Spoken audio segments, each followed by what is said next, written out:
Abidjan, la métropole ivoirienne, grouille de monde chaque jour. Dans ce district autonome, au pied de ces immeubles qui squattent le ciel, une activité sort peu à peu de l'ombre. Elle semble avoir le vent en poupe. La vente de fruits s'incruste peu à peu dans les habitudes ivoiriennes, tant au niveau de l'achat que de la vente. Nous sommes sur le boulevard communément appelé la Carena, à quelques jets de pierre du plateau, le centre des affaires de Côte d'Ivoire. Ouedraogo Moussa est un habitué de ce marché de détail. 2 ou 3 fois par semaine, il vient ici s'approvisionner en fruits pour une seule raison, il trouve que les prix sont très abordables. Pas trop cher comme les autres côtés. Souvent tu peux venir, tu gagnes moins, mais quand tu parles et dis non, c'est monté un peu. Si certains clients fréquentent ce marché pour les prix très abordables des fruits, pour d'autres, par exemple comme Camilla, c'est surtout pour leur fraîcheur qu'elle s'y rend presque quotidiennement.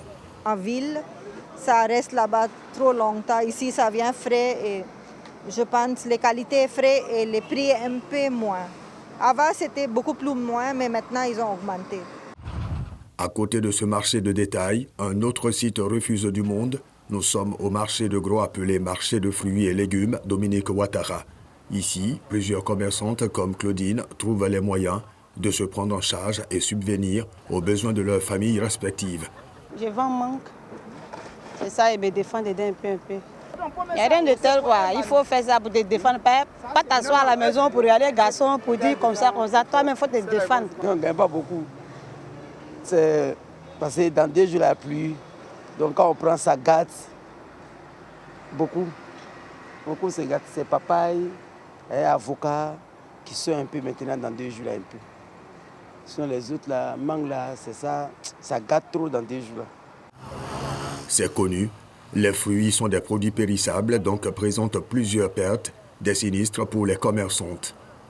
La semaine dernière, moi, j'ai perdu plus de 15 tonnes de mangue. La machine était en panne. Le mangue était trop mûr, trop avancé. Donc, on n'a pas pu évacuer. Moi, ils ont réparé la machine, on ne peut plus récupérer la mangue. On est obligé de rendre les mangues à la poubelle.